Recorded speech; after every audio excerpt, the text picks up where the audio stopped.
Shalom, jemaat yang terkasih dimanapun saudara kini berada. Kami Majelis Jemaat GKI Sangkrah Solo mengucapkan selamat datang dan selamat beribadah bersama kami melalui streaming di channel YouTube GKI Sangkrah Solo. Kiranya melalui ibadah Minggu Prapaskah kelima ini semakin menarik kita kepada kasih dan kuasa Tuhan. Marilah kita beribadah.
Ibadah adalah salah satu cara kita menjaga hubungan baik kita dengan Tuhan dan sesama.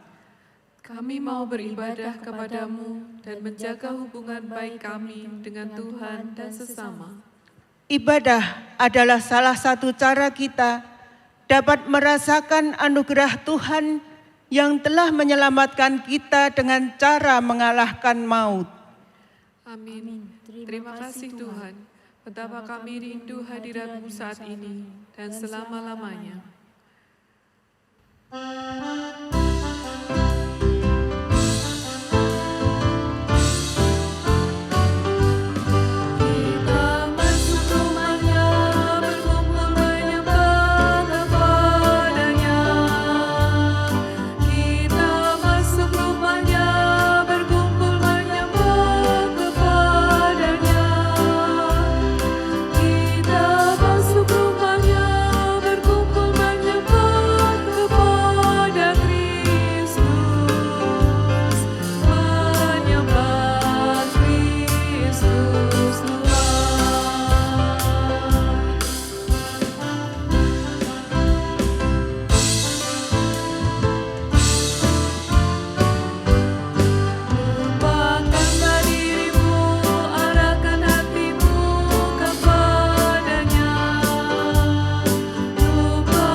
Jemaat yang dikasihi oleh Tuhan Yesus Kristus, ibadah Minggu Prapaskah kelima ini berlangsung di dalam keyakinan bahwa pertolongan kita datang dari Tuhan Yesus Kristus, Juru Selamat, yang rela menderita, disalibkan, mati dan dibangkitkan bagi keselamatan umat manusia dan bagi datangnya pengharapan akan langit dan bumi yang baru.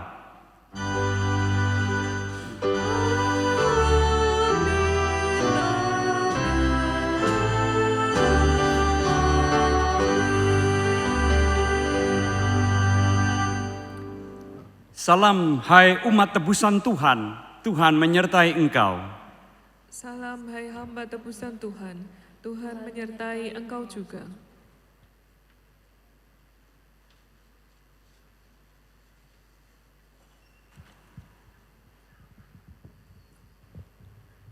Jemaat yang dikasihi, hari Minggu ini adalah Minggu Prapaskah kelima. Dari hari ke minggu, dari minggu ke bulan, dari bulan ke tahun, sehat maupun sakit, kuat maupun lemah, berkelimpahan maupun berkekurangan, setiap situasi adalah anugerah Tuhan. Ia rela dipendam di dalam kubur. Ia rela jalani penderitaan dan kematian karena kasih-Nya kepada kita. Kita tidak pantas untuk mendapatkannya. Semua adalah anugerah.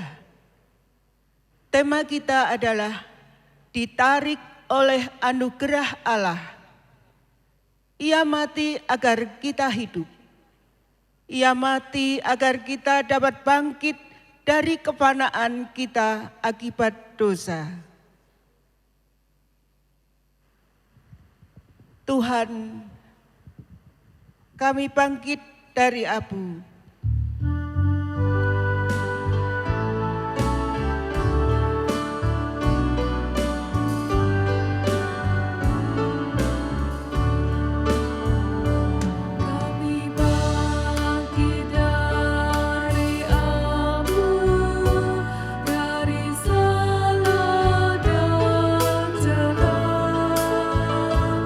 Bangkit lagi dari abu.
Tuhan yang Maha Baik, yang telah memberikan anugerah yang besar kepada kami, yaitu keselamatan di dalam Kristus. Kami telah lalai di dalam menghargai anugerah-Mu. Tuhan, kasihanilah kami.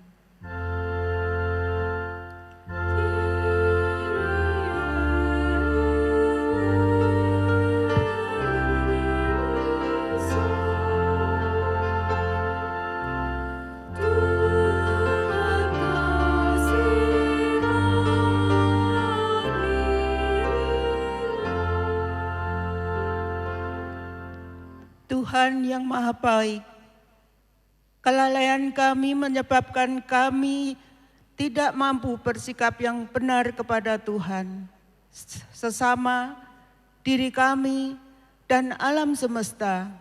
Tuhan, kasihanilah kami.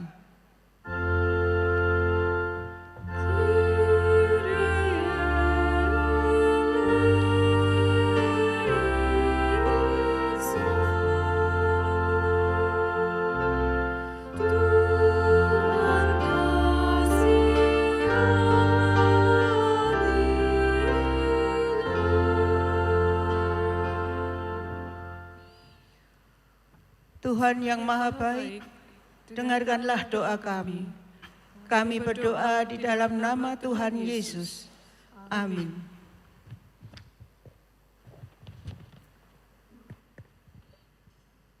Jemaat yang dikasihi oleh Tuhan Yesus Kristus, berita anugerah diambilkan dari kitab Efesus pasal yang kedua, ayat yang ke-8, yang berbunyi demikian. Sebab karena kasih karunia kamu diselamatkan oleh iman. Itu bukan hasil usahamu, tetapi pemberian Allah. Itu bukan hasil pekerjaanmu.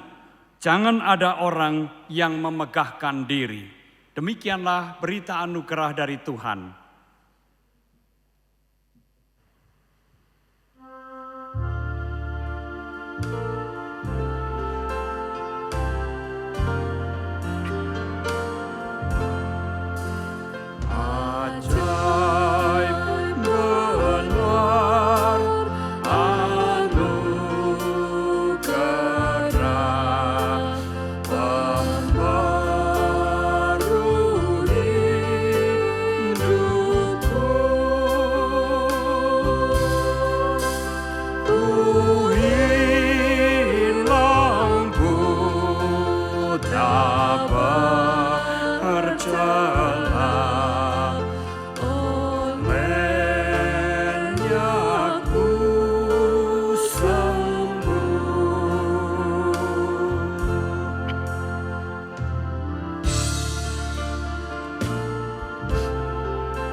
Mari sekarang kita berdoa. Allah Bapa yang kami sembah di dalam Tuhan Yesus Kristus, sesaat lagi kami akan membaca dan merenungkan firman-Mu. Oleh karena itu kami mengundang Engkau, tetaplah tinggal bersama-sama dengan kami, dan biarlah Tuhan sendiri yang bekerja untuk membuka hati dan pikiran kami, sehingga kami boleh mengerti, boleh memahami, dan menerima sabda-Mu itu dengan sepenuh hati, dengan penuh sukacita. Mampukan kami juga untuk melakukan setiap pesan firman Tuhan yang Engkau sampaikan dan nyatakan kepada kami. Pakailah hamba-Mu ini Tuhan, urapilah, layakkan dan mampukan hamba-Mu ini untuk menyampaikan segala sesuatu yang Tuhan kehendaki untuk kami renungkan bersama pada saat ini. Bersabdalah ya Tuhan, kami siap untuk mendengarkannya. Di dalam Kristus Tuhan kami berdoa. Amin.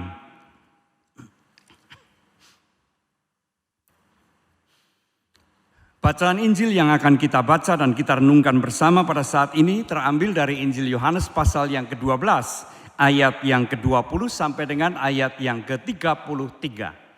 Injil Yohanes pasal 12, ayat 20 sampai dengan ayat yang ke-33. Saya akan membacakan demikian. Di antara mereka yang berangkat untuk beribadah pada hari raya itu, terdapat beberapa orang Yunani. Orang-orang itu pergi kepada Filipus yang berasal dari Betsaida di Galilea, lalu berkata kepadanya, "Tuan, kami ingin bertemu dengan Yesus." Filipus pergi memberitahukannya kepada Andreas. Andreas dan Filipus menyampaikannya pula kepada Yesus. Tetapi Yesus menjawab mereka, katanya, "Telah tiba saatnya anak manusia dimuliakan. Aku berkata kepadamu, sesungguhnya jikalau biji gandum tidak jatuh ke dalam tanah dan mati, ia tetap satu biji saja. Tetapi jika ia mati, ia akan menghasilkan banyak buah.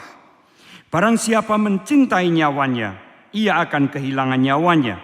Tetapi barang siapa tidak mencintai nyawanya di dunia ini, ia akan memeliharanya untuk hidup yang kekal. Barang siapa melayani aku, ia harus mengikut aku, dan di mana aku berada, di situ pun pelayanku akan berada. Barang siapa melayani aku, ia akan dihormati Bapa." Sekarang jiwaku terharu, dan apakah yang akan kukatakan? Bapa, selamatkanlah aku dari saat ini? Tidak, sebab untuk itulah aku datang ke dalam saat ini. Bapa, muliakanlah namamu. Maka terdengarlah suara dari sorga, "Aku telah memuliakannya, dan aku akan memuliakannya lagi." Orang banyak yang berdiri di situ dan mendengarkannya berkata bahwa itu bunyi guntur. Ada pula yang berkata, seorang malaikat telah berbicara dengan dia. Jawab Yesus, "Suara itu telah terdengar bukan oleh karena aku, melainkan oleh karena kamu. Sekarang berlangsung penghakiman atas dunia ini. Sekarang juga penguasa dunia ini akan dilemparkan keluar. Dan aku, apabila aku ditinggikan dari bumi, aku akan menarik semua orang datang kepadaku." Ini dikatakannya untuk menyatakan bagaimana caranya ia akan mati. Demikianlah Injil Tuhan Yesus Kristus. Berbahagialah setiap kita yang mendengar, memelihara, dan melakukannya di dalam kehidupannya sehari-hari. Hosiana.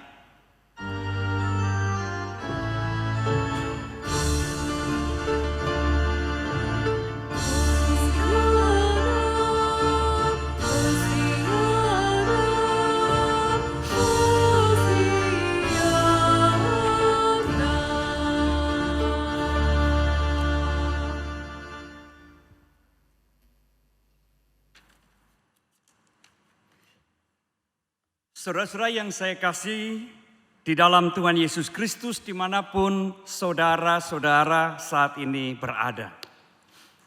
Kalau kita memperhatikan beberapa hari belakangan ini ada satu fenomena yang menarik, yaitu banyak sekali orang yang menyebarkan atau memamerkan foto ketika menerima atau mendapatkan vaksin. Bahkan orang-orang yang tidak terbiasa untuk pamer-pamer foto, untuk mengirim-irimkan foto diri, sekarang pun ikut mengirimkan foto dirinya ketika menerima vaksin itu. Nah, saudara yang saya kasih di dalam Tuhan Yesus Kristus, apa maksudnya? Apa tujuan orang mengirimkan foto diri ketika menerima vaksin itu? Saya menduga paling tidak ada dua tujuan atau pesan yang hendak disampaikan. Yang pertama adalah hendak menyemangati mereka-mereka yang sampai saat ini barangkali ragu atau bahkan takut untuk menerima vaksin. Foto itu seolah-olah mau mengatakan jangan khawatir, jangan takut, saya juga sudah divaksin loh, tidak ada masalah. Atau yang kedua, foto itu hendak mengungkapkan kesukacitaan oleh karena mereka sudah mendapatkan giliran untuk divaksin. Seperti kita tahu bahwa jumlah vaksin yang terbatas membuat kemudian harus ada prioritas-prioritas tertentu. Dan orang yang mendapatkan giliran merasa saya terhitung sebagai yang diprioritaskan. Dan itu menimbulkan sukacita, kegembiraan, mungkin juga kebanggaan. Terutama mereka-mereka yang mendapatkan giliran awal-awal ketika vaksin mulai dipergunakan atau disebarkan. Itu dianggap semacam anugerah. Bahwa saya terpilih untuk segera divaksin. Ya. Sekalipun mungkin masuk golongan lansia, ya, tetapi itu tetap memberikan sukacita dan kegembiraan. Oh ternyata sekalipun saya lansia, saya mendapatkan perhatian, saya didahulukan. Nah, anugerah yang menimbulkan suatu sukacita yang besar. Nah, saudara yang saya kasih di dalam Tuhan Yesus Kristus, anugerah Allah di dalam Tuhan Yesus itu merupakan anugerah yang luar biasa. Sebagaimana yang juga kita kenal, ada lagu yang sangat terkenal, tadi juga kita nyanyikan, Amazing Grace. Kalau diterjemahkan ke dalam bahasa Indonesia itu bisa dikatakan itu suatu anugerah yang luar biasa. Anugerah yang ajaib. Oleh karena melalui karya penyelamatan Tuhan Yesus, melalui anugerah Allah yang ajaib, yang luar biasa tadi, manusia boleh mendapatkan keselamatan dan kehidupan yang kekal. Nah, saudara-saudara yang saya kasih di dalam Tuhan Yesus Kristus, anugerah Allah yang luar biasa, yang istimewa, yang ajaib ini juga diberikan kepada setiap orang tanpa syarat. Setiap orang dipanggil untuk menyambut anugerah Allah ini tanpa kecuali. Nah, itu sebabnya bacaan kita pada hari ini diawali dengan kesaksian bahwa di antara orang-orang yang beribadah itu juga ada orang Yunani yang datang hendak atau kepingin ketemu dengan Yesus. Orang Yunani ini jelas bukan orang Yahudi dan itu berarti dia bukan orang yang sejak awal percaya kepada Allah. Mungkin ia adalah orang yang sudah mengenal Allah, sudah belajar percaya kepada Allah dan ia mungkin juga sudah mendengar cerita-cerita, berita-berita tentang Tuhan Yesus, tentang karya pelayanannya, tentang pengajarannya, tentang perbuatan-perbuatan ajaibnya. Sehingga hal itu menarik hatinya dan ia kepingin ketemu, kepingin melihat seperti apakah Yesus itu. Jemaat Tuhan yang terkasih dalam Tuhan Yesus Kristus, dan Tuhan Yesus tidak menolak keinginan dari orang Yunani ini. Malahan Tuhan Yesus memakai kesempatan itu, kesempatan bertemu dengan orang Yunani itu, untuk berbicara tentang saat atau peristiwa penyaliban dirinya. Dan ketika Tuhan Yesus berbicara tentang penyaliban dirinya, ada dua gambaran yang sangat menarik. Yaitu ia menggunakan istilah dimuliakan atau ditinggikan. Dan gambaran yang kedua adalah Tuhan Yesus menggambarkan dirinya seperti biji gandum yang ditanam, mati, supaya bisa menghasilkan buah-buah yang banyak. Jikalau biji gandum itu tidak jatuh ke dalam tanah, tidak mati, ia tetaplah satu butir. Tetapi ketika ia jatuh, ia mati, justru menghasilkan banyak buah. Nah, saudara yang saya kasih di dalam Tuhan Yesus Kristus, ini gambaran yang sangat menarik karena dari dua gambaran itu ada dua gerak yang terangkum di dalamnya, yaitu gerakan naik dan gerakan turun. Dalam banyak pandangan orang atau kebanyakan manusia memandang bahwa biji gandum yang mati, yang ditanam, ya, itu melambangkan atau menunjuk pada suatu peristiwa kematian. Dan bagi banyak orang, Yesus yang turun ke dunia orang mati adalah suatu kemunduran, suatu kemerosotan. Ya, kalau kita membaca cerita atau menonton film di mana pemeran utama, tokoh utamanya mati, itu sungguh sangat mengecewakan. Ya.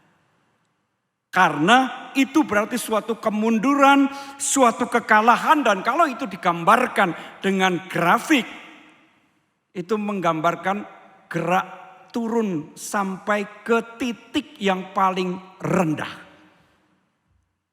Tetapi benarkah demikian? Ternyata tidak, karena sekaligus dalam peristiwa itu, atau dengan sebutan yang dipakai atau ungkapan yang dipakai oleh Tuhan Yesus, penyaliban itu justru saat pemuliaan.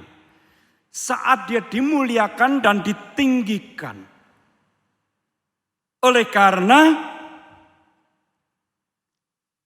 peristiwa penyaliban itu bukan sebuah kemerosotan, kekalahan atau kegagalan. Melainkan justru kemenangan Tuhan Yesus. Ini istilahnya adalah suatu paradoks. Sesuatu yang berlawanan, bertentangan. Yang kelihatannya bertentangan atau berlawanan. Atau dua hal yang berlawanan yang menyatu menjadi satu. Turun dan naik. Orang memandang itu suatu kekalahan, suatu kemerosotan, suatu kemunduran.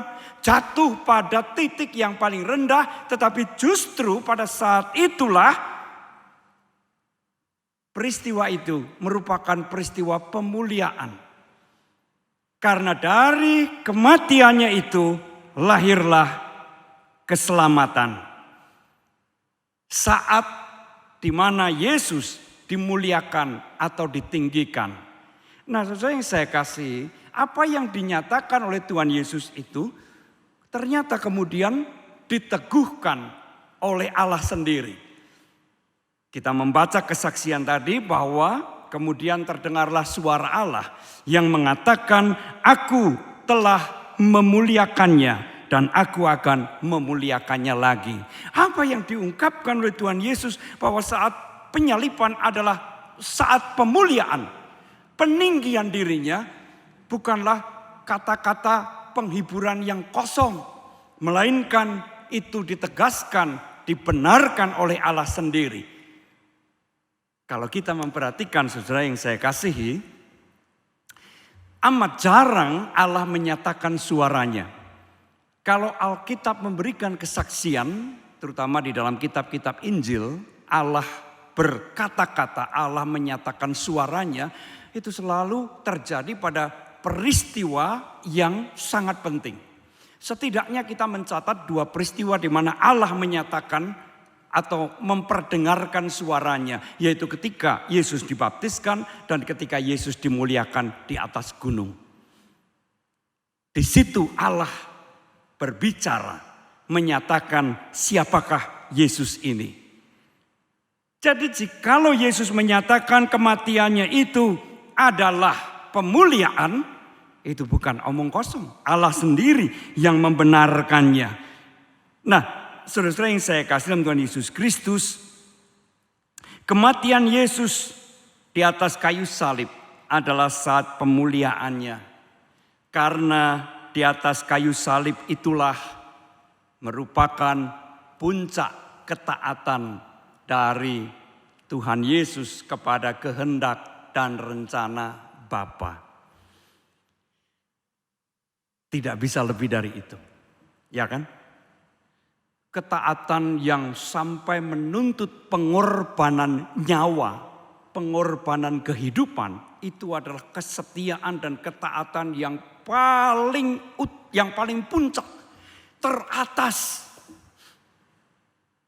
Seorang prajurit yang setia kepada bangsa dan negaranya, maju berperang, sampai akhirnya ia mati di dalam peperangan, maka biasanya prajurit itu akan mendapatkan penghargaan yang tertinggi.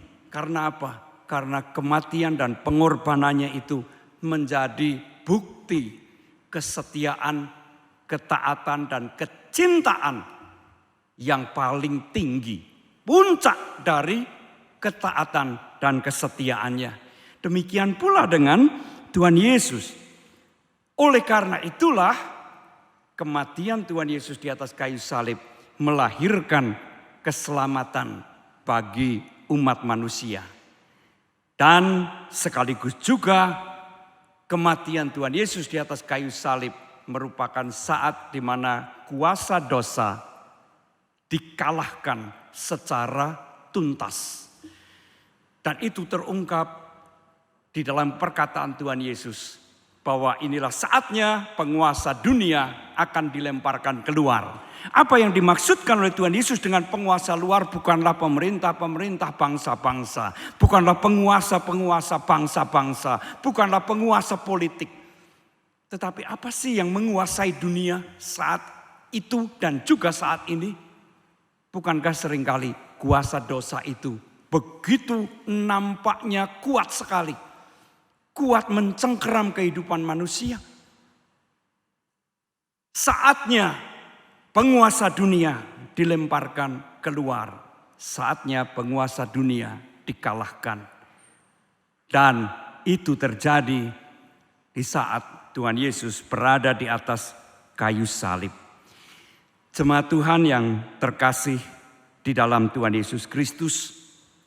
Di samping itu juga dalam kesempatan itu pula Tuhan Yesus kemudian juga mengajarkan kepada para pendengarnya, kepada para muridnya, kepada siapapun yang ada di sekitarnya tentang bagaimana mengikut Tuhan.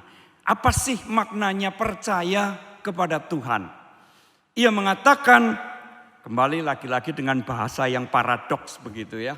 Barang siapa yang mencintai nyawanya, ia justru akan kehilangan. Tetapi barang siapa yang tidak mencintainya, ia memeliharanya untuk hidup yang kekal. Kalimat paradoks yang seringkali membingungkan. Kemudian juga Tuhan Yesus mengatakan, barang siapa percaya kepadaku, mau mengikut aku, ia harus berada bersama-sama dengan aku dimanapun aku berada. Dan setiap orang yang menjadi percaya kepada Tuhan, mengikut Tuhan, ia juga di dalam kehidupannya harus menghasilkan buah-buah kehidupan. Jemaat Tuhan yang terkasih, pada saat ini kita sudah memasuki Minggu Prapaskah yang kelima. Saat untuk mengenang pengorbanan Tuhan Yesus di atas kayu salib, yaitu pada Jumat Agung, sudah semakin dekat. Oleh karena itu, mari kita mengenang apa yang sudah dikerjakan oleh Tuhan Yesus. Bukan untuk dirinya, melainkan untuk kita semua, untuk umatnya. Itu sebabnya tema kita pada hari ini adalah ditarik oleh anugerah Allah. Kita ditarik oleh anugerah Allah. Anugerah yang ajaib, anugerah yang luar biasa tadi. Nah, saudara-saudara yang saya kasihi, sudah barang tentu kita dipanggil untuk bersukacita. Oleh karena anugerah yang demikian ajaib. Ya. Kalau kita mendapatkan giliran vaksin saja kita sudah bersukacita, bergembira. Terlebih lagi kita menerima anugerah yang tidak ternilai, yang tidak dapat dibandingkan dengan anugerah apapun. Maka seharusnya kita bersukacita sebagai umat yang bersukacita karena anugerah Allah tersebut. Dan kesukacitaan itu harusnya dinyatakan di dalam kita menjalani kehidupan ini. Saudara yang saya kasihi, hidup yang kita jalani di dalam dunia ini sebagai umat yang telah menerima anugerah, yang telah ditarik oleh anugerah Allah, memang tidak berbeda dibandingkan dengan orang-orang yang lain. Hidup kita juga penuh dengan dinamika, naik dan turun, keberhasilan dan kegagalan, pergumulan-pergumulan yang berat. Tidak jarang juga kita mengalami kepahitan-kepahitan. Tetapi kita dipanggil untuk tidak hanya terpaku dengan hal-hal yang suram, muram, dan pahit tadi. Kita dipanggil untuk justru mengalihkan atau memusatkan pandangan kita pada anugerah yang ajaib tadi. Bahwa sekalipun kehidupan di dalam dunia ini dipenuhi dengan berbagai macam persoalan, dengan dinamika-dinamika yang seringkali mengejutkan kita, tetapi kita adalah orang-orang yang telah menerima anugerah keselamatan dari Tuhan, anugerah yang terbesar. Dan itu seharusnya mengingatkan kepada kita bahwa kasih Allah itu dicurahkan kepada kita. Anugerah Allah yang demikian besar itu membuktikan bahwa kasih Allah terus-menerus mengalir di dalam kehidupan kita. Jikalau kita menjalani kehidupan dengan penghayatan yang semacam itu, maka kita juga akan menjalani kehidupan ini dengan penuh sukacita, dengan penuh pengharapan, dengan penuh kekuatan karena penyertaan dan karena kasih Allah. Dan itu juga yang akan memampukan kita untuk melaksanakan misi Allah di tengah-tengah dunia. Hanya orang yang diliputi dengan sukacita yang besar yang dapat melaksanakan misi Allah, panggilan Allah ke dalam dunia. Alkitab Perjanjian Baru banyak mengungkapkan kesaksian-kesaksian semacam itu. Ketika Yesus dilahirkan ke dalam dunia, malaikat menyampaikan berita sukacita itu kepada para gembala. Lalu gembala pergi menemui bayi Yesus. Apa yang disaksikan oleh Alkitab? Sesudah itu para gembala pulang dengan penuh kesukacitaan dan menceritakan apa yang mereka lihat. Ketika para murid dicekam oleh ketakutan setelah Yesus mati, dan kemudian para murid itu berjumpa dengan Yesus yang bangkit, ketakutan itu sirna berubah menjadi sukacita yang besar dan mereka siap untuk diutus ke dalam dunia melaksanakan misi Allah di tengah-tengah dunia ini. Jemaat Tuhan yang saya kasih dalam Tuhan Yesus Kristus, misi Allah tidak lain adalah mengerjakan kehendak dan firman Allah, yaitu hidup yang menghasilkan buah-buah kehidupan. Jemaat Tuhan yang terkasih, disinilah kita berbicara tentang apa yang diajarkan oleh Tuhan Yesus Kristus. Barang siapa mencintai nyawanya, ia akan kehilangan nyawanya. Tetapi barang siapa tidak mencintainya, ia memeliharanya untuk kehidupan yang kekal. Apa yang dimaksudkan tidak lain adalah Tuhan Yesus mengingatkan kepada kita, jangan kita hidup hanya untuk diri sendiri. Jangan kita memakai kehidupan ini hanya untuk mencari apa yang memuaskan diri kita sendiri. Jangan kita dalam hidup ini hanya mencari apa yang menguntungkan, menyenangkan, yang sesuai dengan keinginan-keinginan kita belaka. Sebab jikalau kita hanyut larut di dalam semangat pencarian kesenangan untuk diri sendiri, maka kita sebenarnya sudah kehilangan kehidupan. Kita hidup tetapi sebenarnya tidak ada kehidupan di dalamnya. Tetapi barang siapa yang mau menggunakan kehidupannya untuk melakukan perbuatan-perbuatan yang baik kehendak Allah, yang mungkin saja menyebabkan ia kehilangan kenikmatan, kehilangan kesenangan.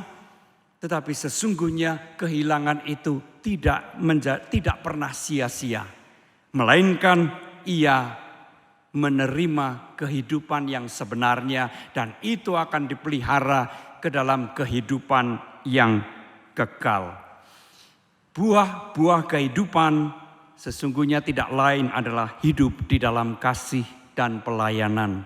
Bukankah itu yang dilakukan oleh Tuhan Yesus di dalam kehidupan selama 3 tahun di bumi ini? Selama pelayanannya 3 tahun di bumi ini. Sesuai yang saya kasih dalam Tuhan Yesus Kristus, tindakan, ajaran, perbuatan Yesus dengan sangat jelas menunjukkan bahwa segala sesuatunya itu dilakukan dengan semangat pelayanan yang berlandaskan kasih. Kita sering membaca bagaimana hati Yesus tergerak oleh belas kasih yang sangat mendalam. Sehingga kemudian ia melakukan tindakan-tindakan pelayanannya. Buah-buah kehidupan adalah kehidupan yang dilandasi oleh kasih dan pelayanan di dalam seluruh bidang kehidupan kita. Jemaat Tuhan yang terkasih dalam Tuhan Yesus Kristus, dalam kehidupan kita berkeluarga, di tengah-tengah keluarga kita, apa yang kita praktikkan di sana? Apakah kita mempraktekkan perebutan kekuasaan? Siapa yang paling berkuasa, siapa yang paling hebat, siapa yang paling pinter, dan siapa yang paling menyejahterakan, menyenangkan seluruh isi keluarga ini? Ataukah kita membangun dan mengisi keluarga kita dengan tindakan, perkataan, sikap yang dilandaskan pada kasih dan semangat pelayanan? Bukan siapa yang paling utama dalam rumah ini, tetapi setiap orang terpanggil untuk melayani satu dengan yang lain dengan semangat kasih. Bagaimana ketika kita berada di tengah-tengah pekerjaan kita? Ketika kita membangun karir, ketika kita membesarkan usaha kita. Apakah kasih dan pelayanan itu dua hal yang sangat menghalangi, menghambat kemajuan karir kita? Ataukah justru kasih dan pelayanan itu yang seharusnya dipraktikkan? Jemaat Tuhan yang terkasih dalam Tuhan Yesus Kristus, semakin banyak orang yang menyadari bahwa orang yang ramah itu adalah orang yang berhasil. Banyak orang yang mungkin dari segi-segi tertentu kurang begitu berhasil, tetapi karena ia memiliki keramahan, sikap tutur kata dan tindakannya diwarnai dengan kasih dan pelayanan, justru orang itu diterima oleh banyak orang. Ada sebuah buku yang berjudul Humankind. Dia menyelidiki tentang perilaku-perilaku manusia. Dia mempelajari berbagai macam penelitian yang dilakukan di berbagai universitas secara internasional. Apa yang menarik di sana? Dari penelitian-penelitian yang dipelajari, itu menunjukkan bahwa orang yang sombong, orang yang arogan, orang yang berlaku sewenang-wenang terhadap orang lain itu seringkali justru dibenci atau dijauhi oleh lingkungannya. Sebaliknya orang yang ramah adalah orang yang diterima. Orang yang dihargai kehadirannya.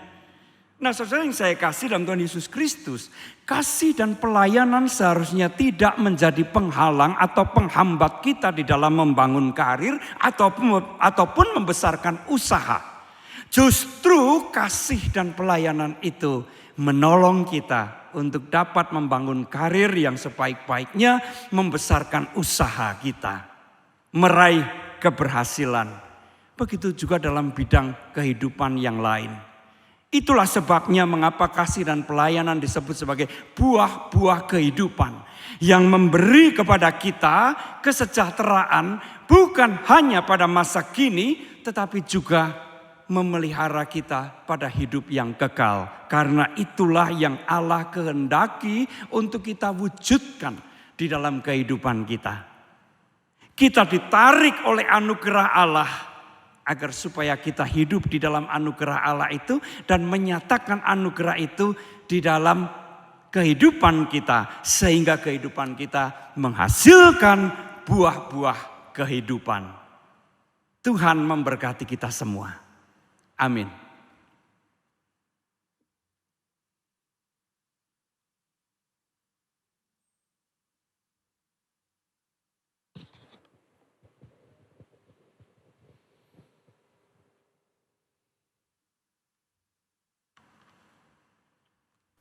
Marilah bersama dengan umat Allah di masa lalu, masa kini, dan masa depan, mengingat pengakuan pada baptisan kita menurut pengakuan Imam Rasuli yang akan kita nyatakan sebagai berikut. Aku percaya kepada Allah, Bapa yang Maha Kuasa, Khalik langit dan bumi, dan kepada Yesus Kristus, anaknya yang tunggal Tuhan kita, yang dikandung dari Roh Kudus, lahir dari anak darah Maria, yang menderita sengsara di bawah pemerintahan Pontius Pilatus, disalibkan, mati dan dikuburkan, turun ke dalam kerajaan maut. Pada hari yang ketiga, bangkit pula dari antara orang mati, naik ke surga, duduk di sebelah kanan Allah, Bapa yang Maha Kuasa. Dan dari sana akan datang untuk menghakimi orang yang hidup dan yang mati. Aku percaya pada Roh Kudus, gereja yang kudus dan am, persekutuan orang kudus, pengampunan dosa, kebangkitan orang mati, dan hidup yang kekal. Amin.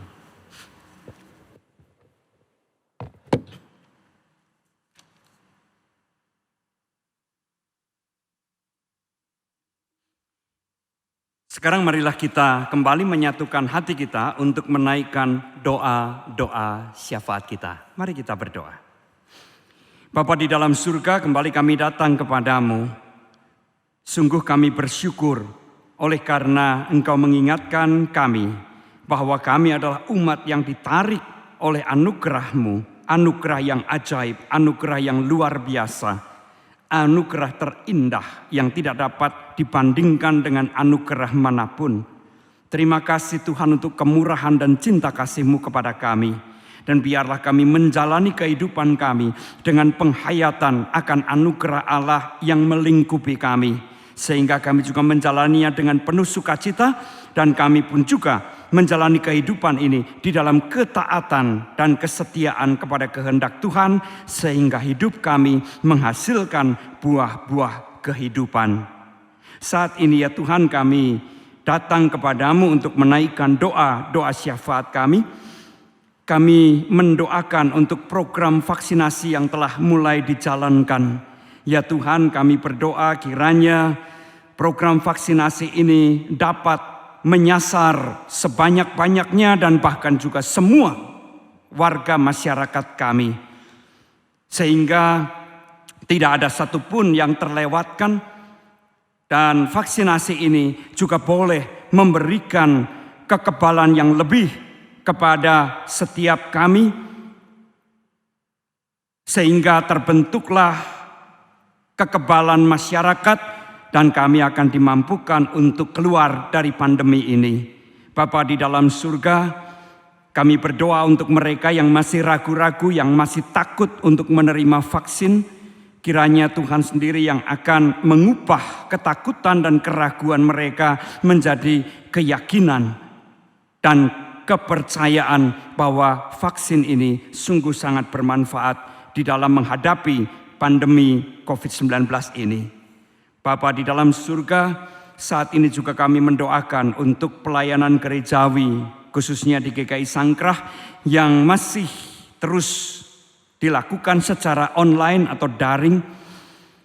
Berkatilah ya Tuhan berbagai aktivitas gerejawi itu, baik itu pendaki atau pendalaman Alkitab, renungan harian, ataupun juga perkunjungan rumahan secara virtual dan berbagai rapat ataupun persekutuan remaja, pemuda, kebaktian anak dan sebagainya. Berkatilah semuanya itu Tuhan, supaya apa yang dipersiapkan dan apa yang dilayankan sungguh menjadi berkat bagi kami semua.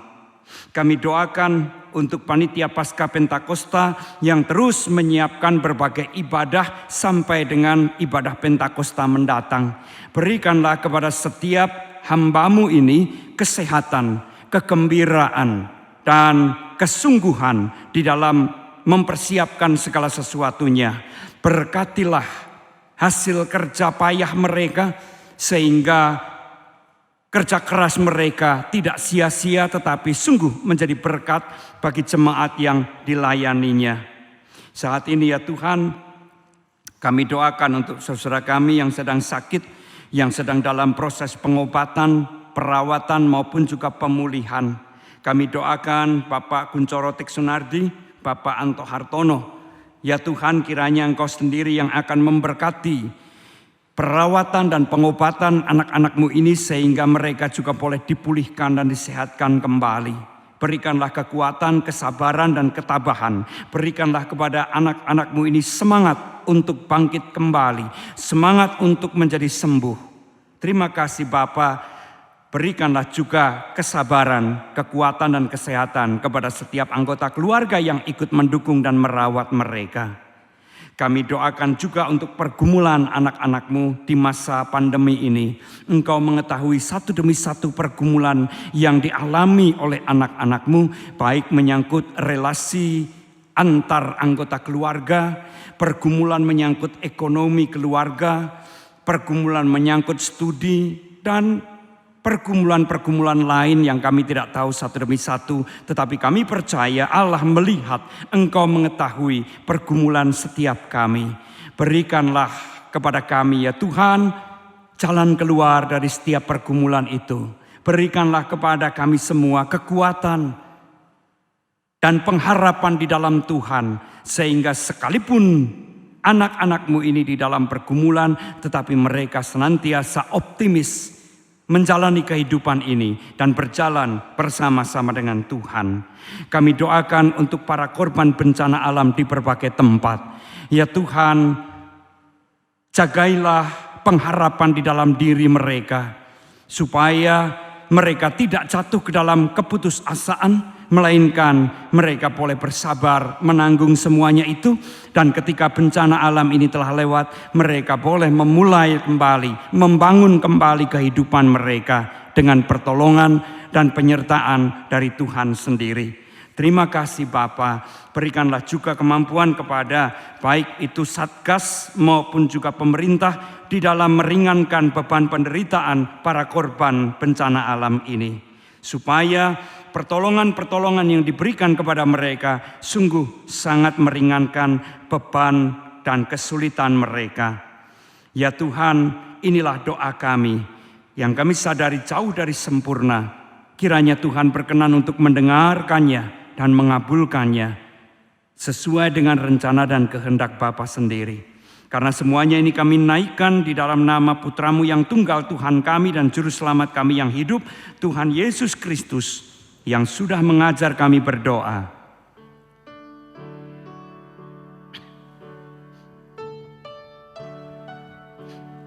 Bapa kami yang ada di surga, dikuduskanlah nama-Mu, datanglah kerajaan-Mu, jadilah kehendak-Mu di bumi seperti di surga. Kami hari ini makanan yang secukupnya, ampuni salah kami seperti kami ampuni yang bersalah pada kami. Jangan bawa kami dalam pencobaan, melainkan lepaskan kami dari yang jahat.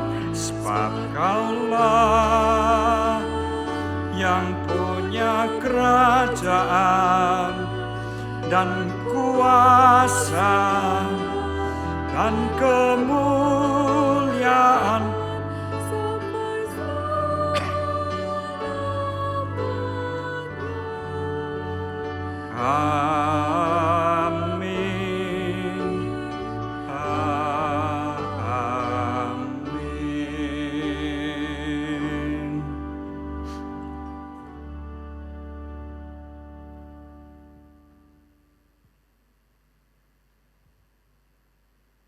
Marilah kita memberikan persembahan sebagai ungkapan syukur atas kebaikan Allah dengan mendasarkan pada firman Tuhan dari Mazmur 51 ayat 19.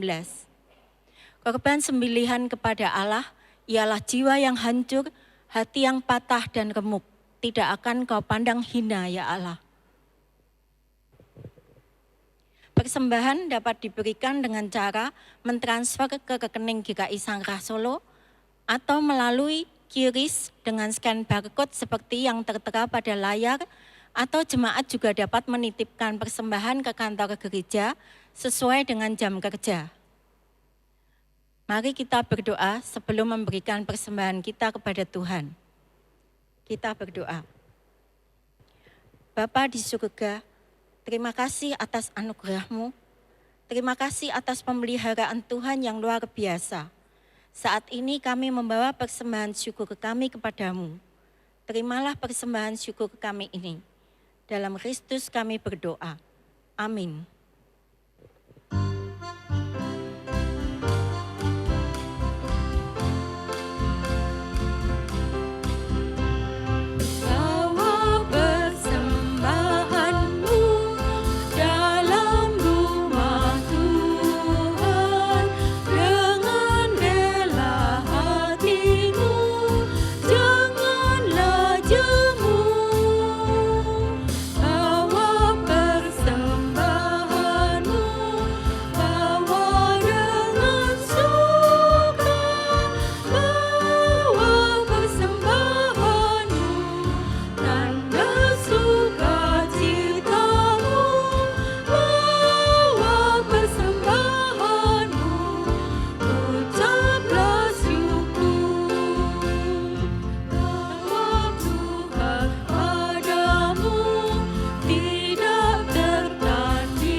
Kasih Tuhan tiada bertara. Kasih Tuhan begitu kuat. Kasih Tuhan menarik kita dari jurang kematian yang mengerikan. Kasih Tuhan adalah kekal. Marilah kita pulang bersama dengan sebuah keyakinan yang kuat bahwa kita telah ditalik oleh anugerah Allah.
Jemaat yang dikasihi oleh Tuhan Yesus Kristus, sekarang arahkanlah hatimu kepada Tuhan. Kami mengarahkan hati kami kepada Tuhan. Jadilah saksi Kristus. Syukur kepada Allah, Terpujilah Tuhan. kini dan selamanya. Dan sekarang angkat hatimu, sambut dan terimalah berkat Tuhan. Tuhan memberkati engkau dan melindungi engkau. Tuhan menyinari engkau dengan wajah-Nya dan memberi engkau kasih karunia. Tuhan menghadapkan wajah-Nya kepadamu dan memberi engkau damai sejahtera. Amin.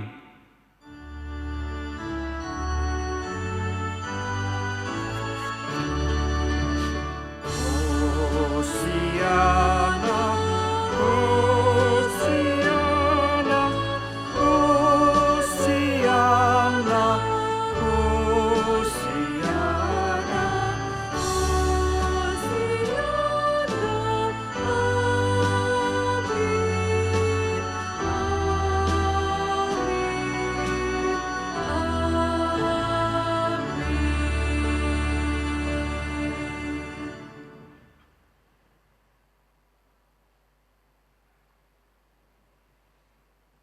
Jemaat yang dikasihi oleh Tuhan Yesus Kristus, dimanapun Anda berada, ibadah telah usai. Dan kita tahu bahwa vaksinasi sudah berjalan. Jangan ragu-ragu untuk menerima vaksin itu, karena itu untuk kebaikan kita semua. Tetapi sekaligus juga, mari kita tetap menjaga kesehatan dengan mematuhi protokol kesehatan dimanapun kita berada. Selamat hari Minggu. Tuhan Yesus memberkati kita semua.